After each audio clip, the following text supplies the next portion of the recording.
Hi everyone, it's Jerry.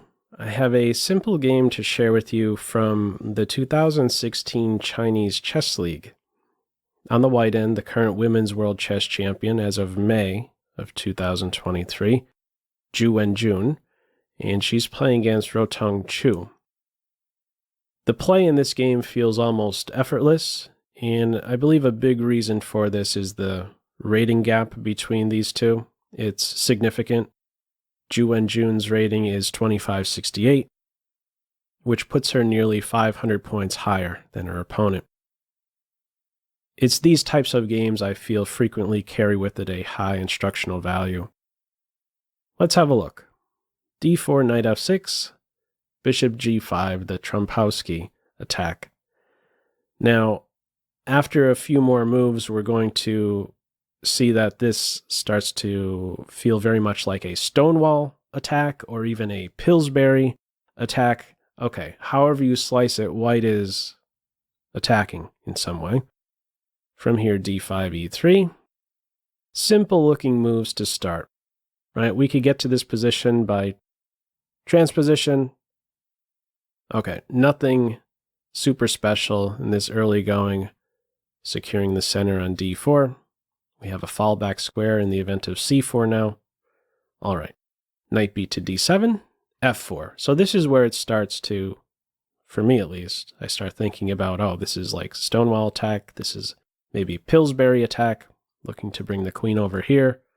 Main point behind f4, secure e5 for the king knight to drop in there. That's the plan. And as mentioned, black doesn't really do anything about this plan. Makes natural moves, there's nothing significantly wrong with how black is following up b6, bishop b7, completing development, but there is better, and I'd like to share what that is. This isn't just me showing how white steamrolled black. Here's how black could interfere with this simple plan. And a way to do that is queen b6. What is the queen doing? She's being a queen. She's functioning in two directions, hitting the unprotected b2 pawn, as well as x-raying the newly weakened, unprotected e3 pawn. What's the plan after queen b6? Well, it is to offer a pawn sacrifice, to open lines on the king's side of the board, to interfere with this bishop being in black's house. h6, g5. What's happening? Knight pawn likes to attack bishop pawns. And this right here is, as far as I'm taking it, e5. Do you see the compensation? Big pawn center for black. A lot of pressure exerted on d4. Open line for the rook. With the rook on b1, there's also a question mark over the white king's head. Where is your safe haven? There's no hanging left in this game.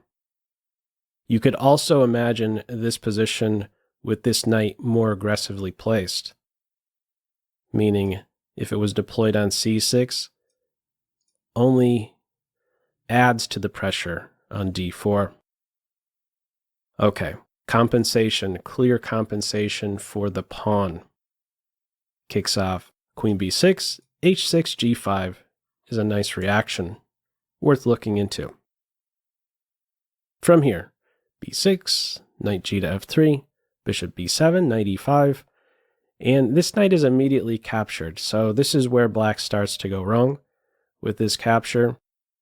Considered best is castles, and then to next drop the knight into e4. Note the difference between the two. You can't flip a coin on that and say, let me drop in here first before castling because this is going to hurt you. That's a problem, a pinned knight. And if you're thinking you could defend like that, this knight's going to have some fun on c6, landing a fork. Okay.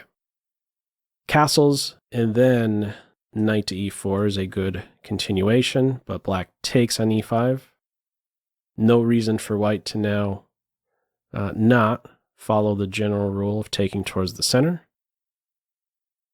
Knight d7. If the knight goes into e4 here, that's no good, because white would be able to exchange bishops.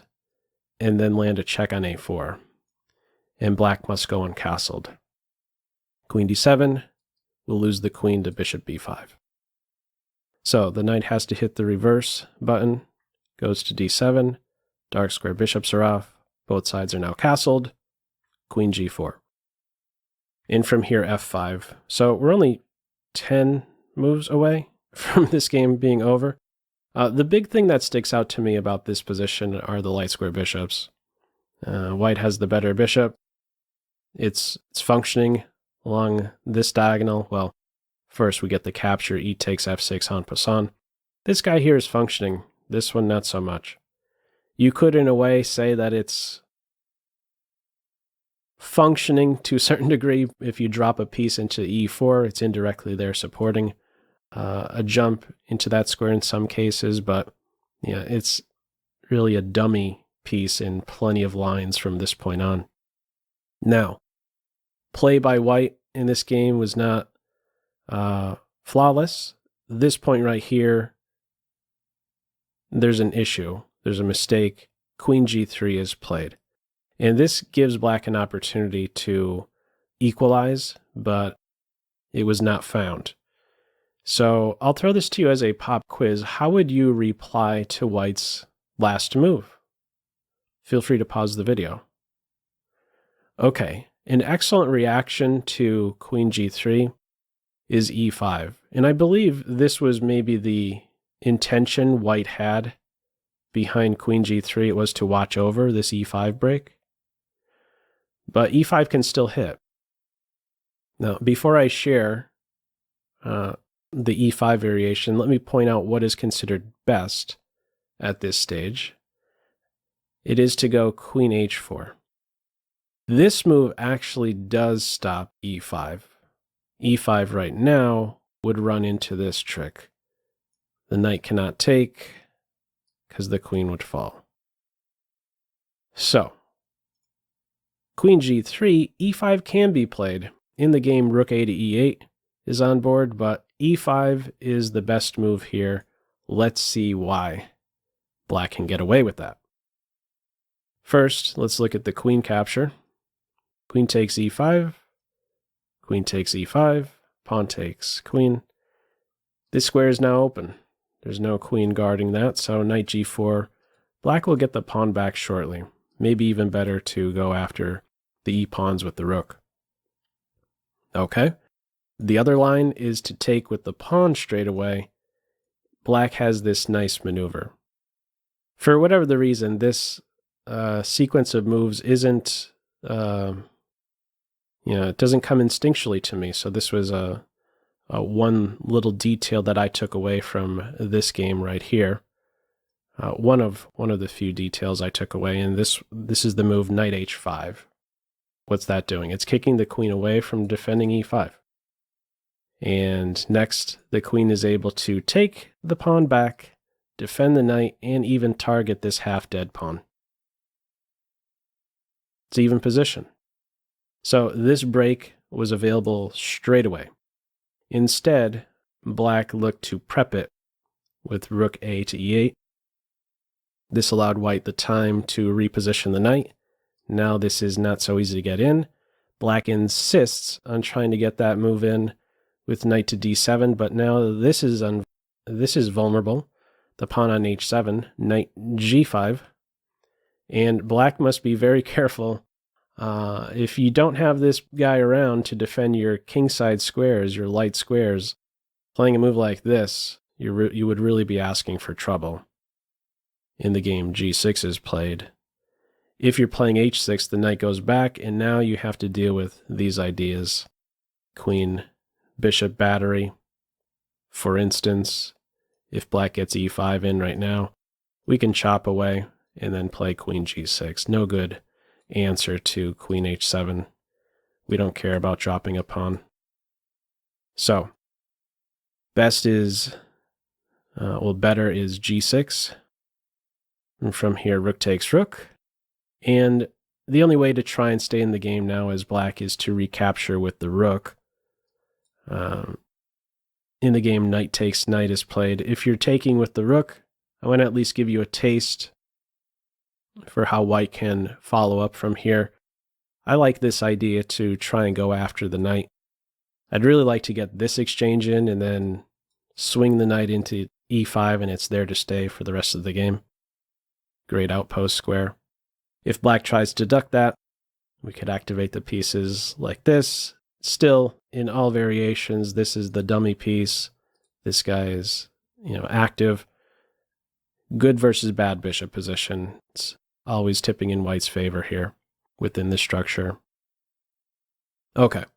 In this game, it's knight takes rook, and now white's able to get to the open file, the only open file, and next pivot on f7. This is completely winning at this stage. From here, rook to e7. This queen is now a defender. White's trying to deflect it. Deflected the defender from the rook. Queen goes back. Queen is now functioning like a queen. Pressure on the file, still on the diagonal. From here, knight d7. And after bishop takes knight, this goes no further.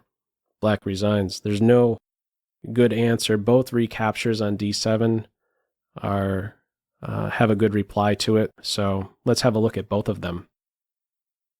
If you take with the queen, first of all, we would have a checkmate in 5, starting with rook f8 check, king g7 only move, queen e5 check, the rook would be poisoned, mate in the corner, so the king would have to go here, and then the rook falls back, looking to get to the h file.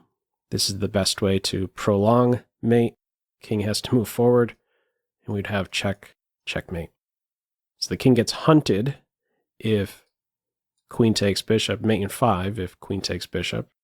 And if rook takes bishop, white would have this nice continuation, knight takes e6, hitting the queen. If the queen moves, it's going to be mate in 2, kicking off with rook f8.